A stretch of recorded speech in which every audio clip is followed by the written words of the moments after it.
lutte pour la préservation de l'environnement, la jeunesse africaine s'engage pour l'application des accords de Paris. La question était au centre de la conférence africaine des jeunes sur le climat et les ODD qui se tient en ce moment même à Ouagadougou. Et puis, ils sont appelés enfants fantômes sans extrait d'acte de naissance. Ils n'existent pas légalement. Ceux de la commune rurale de Saba seront bientôt en règle. L'œuvre de l'association Amour du Prochain qui organise une opération d'établissement gratuit d'actes de naissance pour les enfants de la localité. Voilà pour le sommaire. Bonsoir et bienvenue. À 10 jours de la COP24 prévue pour le 3 décembre prochain en Pologne, la jeunesse africaine est en réunion à Ouagadougou pour la conférence africaine des jeunes sur le climat et les ODD. Objectif, réfléchir sur l'apport de la jeunesse africaine dans la mise en œuvre des accords de Paris. Abdourazak Traoré. Après Ouganda en 2017, c'est le Burkina Faso qui accueille les jeunes Africains engagés dans la protection de l'environnement. C'est une première en Afrique francophone. Ces assises se veulent un levier d'une contribution active de la jeunesse africaine au processus de mise en œuvre de l'accord de Paris en souffrance. C'est depuis Marrakech en 2016 que quand nous nous sommes rencontrés, la jeunesse africaine qui s'est retrouvée à la COP a vu cette vision, a eu l'idée d'initier une conférence africaine qui réunirait les jeunes africains avant toutes les activités liées à la COP. Donc ils réfléchiraient qui ferait des propositions afin que, une fois qu'on se retrouve au niveau de la COI, qui aura lieu en Pologne cette année, ou au niveau de la COP qui aura lieu également cette année en décembre en Pologne, qu'on puisse avoir une vision commune de la jeunesse africaine et qu'on puisse avoir un mot à dire. Et ce mot partira en tout cas des renforcements des capacités que nous aurons pendant ces activités et aussi des concertations et la mise en commun de nos différentes actions et de notre vision que nous aurons à travers cette conférence. Ouagadougou qui abrite une telle activité, au sommet de l'État on apprécie, d'où le patronage du président du Faso. Le ministre de l'Environnement burkinabé se félicite et se réjouit d'avoir une jeunesse de taille engagée pour une cause noble. En ce qui concerne la conférence, il faut dire que la jeunesse, dans la mise en œuvre de l'accord de Paris, a une place et un rôle à jouer. Dans la mesure où vous savez que les questions de climat, c'est comment préserver l'avenir. Donc, à travers cette conférence aujourd'hui, c'est de donner l'ensemble des informations à la jeunesse sur la mise en œuvre des contributions déterminées de nos États avec lesquels nous sommes allés à la signature de l'accord de Paris, et également son rôle dans le plaidoyer, et également son rôle de demander aux autorités de chaque pays de rendre compte dans la mise en œuvre, dans la prise en compte de la jeunesse, dans la mise en œuvre de ces contributions. Donc pour nous aujourd'hui, c'est que la jeunesse joue son rôle de levier, de mobilisation et de suivi de mise en œuvre de ces contributions. Un travail de veille qui nécessite des renforcements de capacités. C'est de ça justement qu'il est question à cette conférence internationale sur le climat et les objectifs de développement durable à travers des formations et des débats sur la question. L'événement qui se poursuit jusqu'au samedi 24 novembre prochain est porté par la CONAGEC, la Coordination nationale des jeunes pour l'environnement et le climat. Et sans transition, on passe du phénomène des changements climatiques à celui des enfants fantômes. C'est le terme employé pour parler des enfants sans papier, notamment sans extrait d'acte de naissance. Dans la commune rurale de Saba, l'association Amour du Prochain a décidé de venir à leur secours. Elle organise une opération d'établissement d'actes de naissance gratuits pour les enfants de 0 à 7 ans des 22 villages de la commune. Fatoumata Traoré, Madina Sinou. Un enfant, un extrait de naissance. C'est l'activité qu'a lancée l'association Amour du Prochain ce 22 novembre. Une association créée en 2017. Après un an, elle décide d'accompagner la mairie de Saba dans l'acquisition des actes les plus précieux de l'état civil. Ce qui devrait permettre aux enfants de cette commune rurale à avoir une identité. J'ai vu que la mairie ne peut pas tout faire.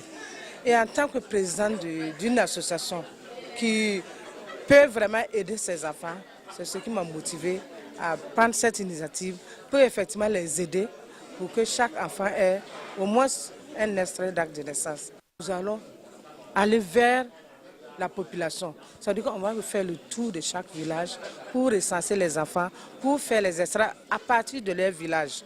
Au lieu que les parents se déplacent pour venir à la mairie, c'est la mairie ou la préfecture qui va se déplacer vers les parents pour le faire. Pour le ministère de la Femme, de la Solidarité nationale et de la Famille, cette initiative vient en renfort à la lutte contre le phénomène des enfants sans papier, dit enfants fantômes. C'est avec joie et les bras ouverts que nous accueillons cette initiative. Parce que j'allais dire, d'une part, cette initiative devrait nous revenir même d'office, d'aider les parents, les familles à avoir des extraits de naissance pour chaque enfant qui naît.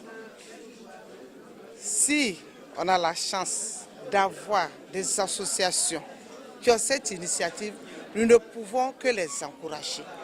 Maintenant, je pense qu'avec le temps, on pourra voir comment aller vers d'autres populations pour pouvoir établir des actes de naissance. C'est important. L'acte de naissance, par définition, est un document juridique attestant de la naissance d'une personnalité juridique. L'enfant né doit être déclaré dans les 2 mois qui suivent, chose pas toujours évidente pour des enfants nés en zone rurale. Vous savez, chez nous, au Burkina, il est plus facile d'établir un acte d'état civil, et surtout un document administratif quand vous êtes dans un centre urbain, notamment Ouagadougou, Bogo-Dioulasso, Koudougou. Mais cela devient difficile quand il s'agit de communes rurales, comme Sanaba, comme Tanguenda-Souri, comme Karangasso, Vigué et autres.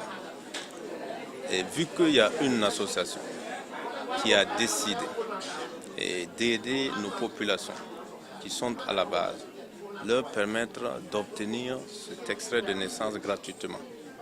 L'association saisit opportunité pour offrir plus d'1 tonne de vivres à 50 veuves et femmes en situation de précarité de la commune de Saba.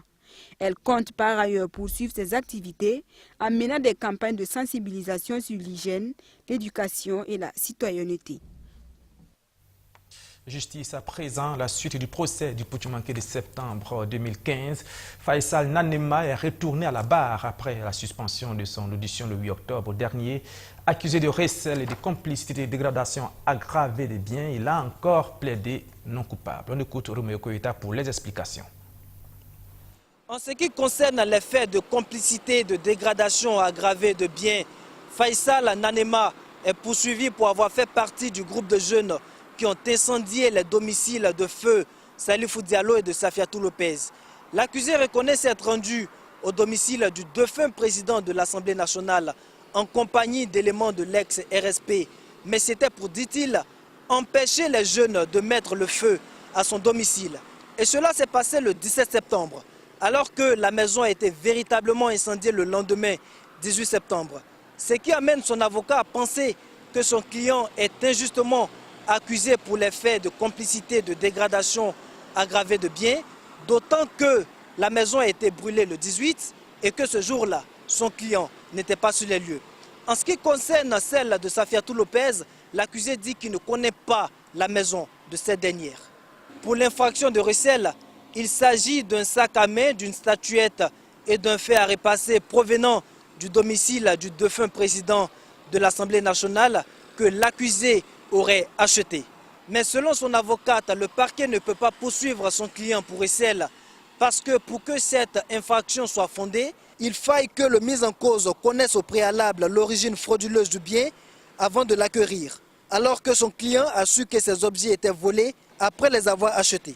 On ne peut pas poursuivre mon client pour le seul fait de prendre des biens d'origine frauduleuse ne fait pas de vous un receleur. La loi dit qu'il faut que vous ayez eu connaissance de l'origine frauduleuse au moment où vous étiez en train de vous engager. Faisal Nanema affirme qu'au regard des relations particulières qu'il entretenait avec le défunt président du Parlement burkinabé, il n'aurait pas pu faire incendier son domicile. La suite des auditions, c'est pour le lundi prochain et c'est le très attendu général Gilbert Djendjéré qui devrait passer à la barre. Tout autre chose et nous ouvrons la page éducation de ce journal avec la 2e édition des Journées de l'orientation scolaire et professionnelle Elle a débuté hier. Pendant 3 jours, les débats vont tourner autour du rôle et de la place de la formation technique dans l'insertion socio-professionnelle des jeunes. Fatoumata Traoré, Mamounata Kaboré. Au Burkina Faso, seulement 3,4% des élèves optent pour l'enseignement technique et la formation professionnelle. Pourtant, d'ici à 2020, le ministère en charge de l'Éducation nationale veut relever ce taux à 16% parce qu'il reste convaincu que la formation technique peut constituer un socle dans le secteur de l'éducation. C'est justement cette conviction qui sous-tend l'organisation de cette journée d'orientation scolaire et professionnelle. Un cadre d'échange et d'information pour les élèves, les parents d'élèves et les enseignants, mais également un lieu de partage d'expériences entre les acteurs de l'éducation afin de permettre aux élèves de faire le bon choix. Le problème croissant de chômage et du sous-emploi des jeunes constitue l'une des principales préoccupations du développement socio-économique de la plupart des pays africains. Et face à cette problématique, l'un des éléments clés de la stratégie de développement consiste à soutenir les jeunes à acquérir des compétences professionnelles grâce à des programmes de l'enseignement et la formation technique et professionnelle qu'on appelle communément EFTP. Le Plan national de développement économique et social, la PN2S, accorde une priorité à l'éducation nationale dans toutes ses composantes. Pour le président de l'Assemblée nationale, chefs d'établissement et parents d'élèves ont un rôle important à jouer dans l'orientation scolaire des jeunes. Je pense qu'il faut laisser les enfants aujourd'hui faire un choix. Ce que nous devons faire, nous ne devons pas être des dirigistes, nous devons pouvoir les accompagner. Comme je le disais tantôt, féliciter le ministre et ses collaborateurs pour cette initiative et nous ne manquerons pas en tout cas d'accompagner ces genres d'initiatives. Damien adore le dessin. Il est élève en classe de terminale dans un établissement professionnel en architecture. Bon, l'architecture, c'est vraiment un art de conception des plans qui permet maintenant de pouvoir dessiner les maisons afin de réaliser certains rêves. Après mon bac, je compte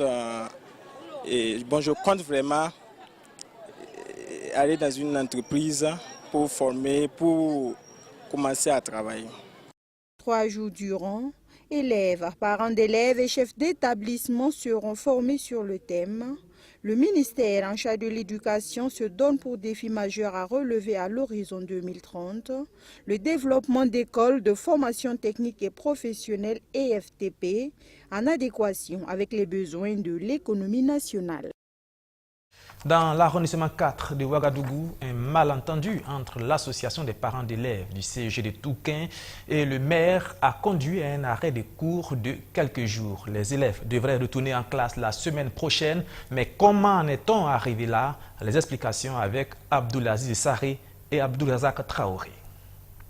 Après 4 jours de cours dans ces nouvelles salles de classe du CEG de Somgandé, dans l'arrondissement 4 de Ouagadougou, les élèves du CEG de Touquin ont été priés de rejoindre leur ancien établissement.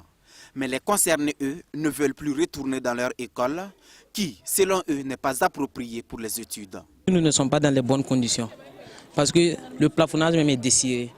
On ne peut pas bien apprendre. Même la terrasse est dessirée. Les tablements ne sont pas bons. Même il n'y a pas de terrain de foot, pas de professeur pour faire les pièces. Nous ne sommes pas dans les bonnes conditions.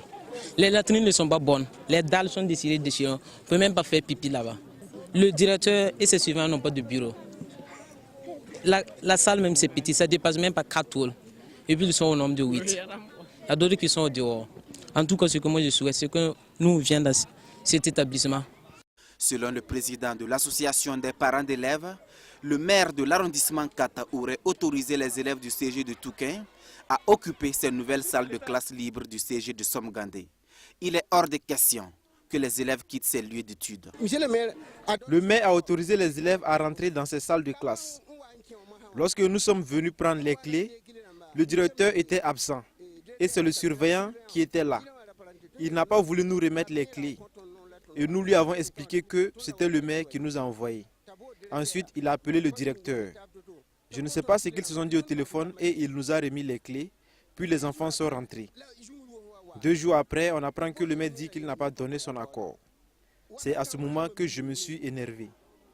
Ces élèves que voici sont de l'arrondissement 4, donc ces classes leur revient aussi de droit. À la mairie, le premier responsable affiche sa surprise. Il dit ne jamais avoir autorisé les élèves de Touquin à occuper les salles du CG de Somgandé. Je n'ai jamais donné l'accord. Dans l'administration, c'est par correspondance. Pourquoi ils ont écrit? C'est parce qu'ils savent que dans l'administration, vous écrivez et nous, on vous répond. Les parents d'élèves, vous nous avez adressé une correspondance demandant à ce que nous intercédons auprès du ministère pour l'ouverture du CEG de Somgandé. Nous avons accédé à votre requête. Et j'ai adressé une correspondance demandant au ministère s'ils peuvent autoriser. Jusqu'à l'heure que je vous parle, le ministère n'a pas encore autorisé. Nous attendons l'accord du ministère pour vous inviter à intégrer ces bâtiments. Cela fait maintenant 2 jours que les élèves sont sans cours, mais l'espoir est là. Selon le président de l'association des parents d'élèves, le ministère en charge de l'éducation nationale aurait autorisé les élèves de reprendre les cours le lundi prochain au sein des nouvelles salles du CG de Somgandé. Elle s'appelle Laetitia Porbeogo et elle vient de soutenir sa maîtrise en psychologie avec succès sur les thèmes de l'éducation inclusive en rapport avec les personnes malentendantes. Eh bien, figurez-vous que Laetitia Porbeogo est elle-même une personne malentendante qui a évolué à force de volonté. Abdourazak Traoré. Le président et les membres du jury qui s'expriment sur le contenu du document présenté. L'étudiante regarde, prête une oreille attentive, mais sans entendre grand-chose. C'est plutôt un assistant à ses côtés qui traduit à l'écrit ce qui est dit afin que Laetitia Porbeogo puisse comprendre. Nous sommes à une soutenance atypique à l'université Ouaga, un professeur Joseph Kizerbo. Malentendante de son état, l'étudiante en année de maîtrise en psychologie ne pouvait occulter la question de l'inclusion pour l'obtention de son mémoire. Elle qui s'est battue avec hargne pour sortir des méandres de l'exclusion, s'est apaisantie sur l'éducation inclusive en faisant le lien avec les abandons, les rendements scolaires chez les apprenants déficients auditifs. Le plus difficile dans sa méthodologie, ce sont les conditions de travail qui ont été émaillées de difficultés depuis sa 6e. Avant de répondre à votre question, je voudrais préciser que je ne suis pas une déficiente auditive. Cela a commencé en CM2. J'ai fait mon parcours scolaire et universitaire avec la déficience auditive. Pour suivre les cours, j'ai dû regarder avec mes camarades, voisins de classe.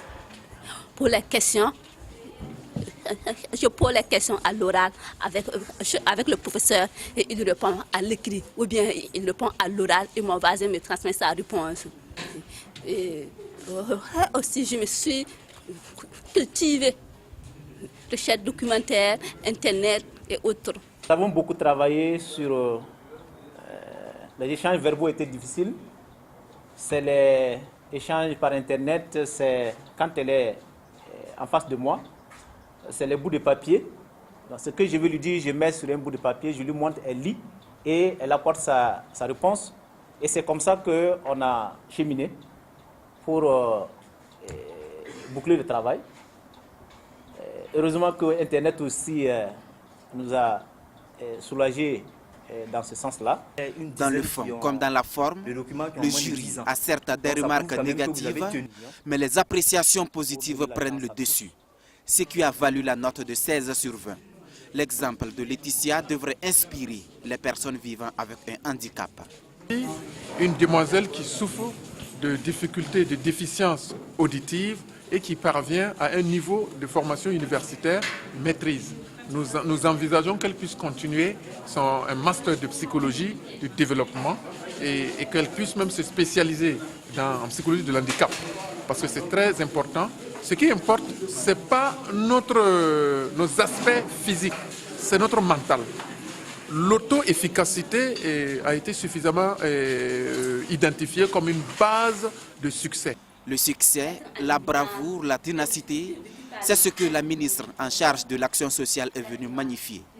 Elle a annoncé non seulement l'accompagnement de son département dans la poursuite des études de l'étudiante, mais aussi un coup de main pour son insertion professionnelle. Le service d'endo-urologie de l'hôpital Saint-Camille vient d'être doté de matériel de pointe pour le traitement des calculs rénaux, une acquisition fruit de la collaboration avec la société italienne d'urologie. Madina Sino. Le geste en dit long. Avant utilisation, le matériel est béni par le nonce apostolique. Une tradition chez les frères camiliens qui vise à associer Dieu à toutes les interventions sanitaires d'endo-urologie. Ces deux lasers destinés aux calculs rénaux et aux examens de la prostate devraient permettre aux médecins urologues de l'hôpital Saint-Camille de Ouagadougou de recevoir un plus grand nombre de malades et de les opérer efficacement. Et vraiment, on est heureux de recevoir ce matériel sur place ici. Et avec l'appui de nos collègues d'Italie, on a le professeur Pietro Acquati, et qui depuis janvier est de nôtre. Il vient régulièrement une fois tous les 3 mois, voilà, pour qu'on puisse prendre en charge les patients souffrant de lithiase, de calcul urinaire. On a eu déjà 3 séances en janvier, et en mars et en juin. On a opéré 29 patients, dont 14 de sexe féminin. Et donc on est très heureux et on espère qu'on pourra continuer à prendre en charge la plupart des malades souffrant de calcul sur place. Si l'hôpital Saint-Camille bénéficie aujourd'hui de ce matériel haut de gamme, c'est bien grâce à sa collaboration avec la Société italienne d'urologie. C'est pour nous un grand honneur d'être ici au Burkina et c'est pour nous un honneur d'amener la technologie la plus avancée.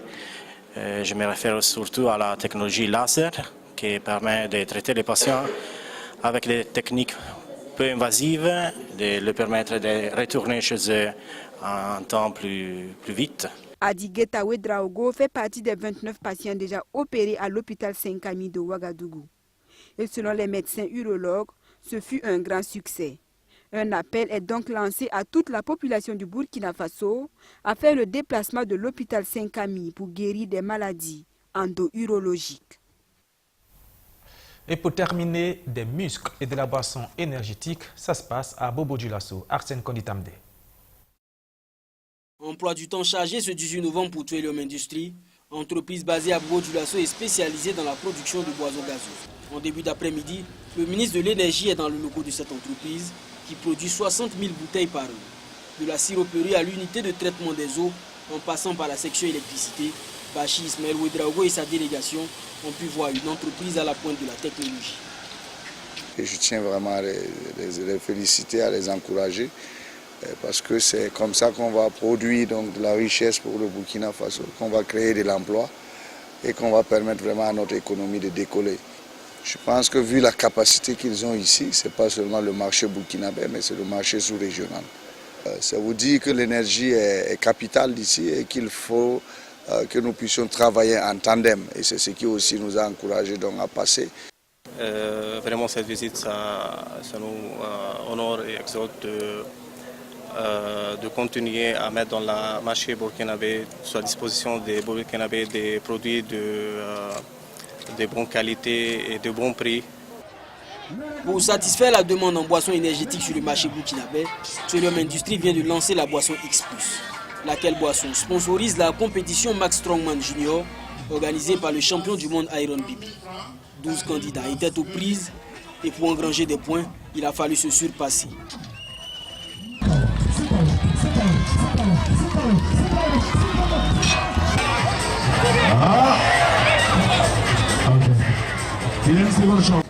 Après environ 6 heures de compétition, c'est Stéphane Youmou alias Samson qui repart avec le premier prix, suivi au classement par Rodrigue Guémé et Philippe Sano. Bon, actuellement je suis très joyeux. Bon, c'est grâce au Seigneur, hein, parce que bon, je ne me voyais pas être premier. Mais arrivé, j'ai tout donné et bon, ça a fini par payer. Voilà, à long terme, bon, on aimerait être comme Iron Bibi, c'est ça. Et même le surpasser, si possible. Max Strongman Junior, une compétition qui est à sa première édition au Burkina Faso. Le promoteur Iron Bibi dit l'avoir organisé en reconnaissance à la mère patrie. Je vais continuer d'aider mes frères. Ce sport, je ne l'ai pas appris ici, je l'ai appris à l'extérieur. Mais c'était un choix personnel de venir ici et puis aider mes frères. J'aurais pu rester là-bas, me concentrer, mais dans la vie, ce n'est pas ça. Il faut toujours se rappeler d'où on vient. Et X+ me soutient actuellement, on a commencé le contrat Et ça fait pas très longtemps, il y a la confiance. Et vraiment, je profite de les remercier pour tout.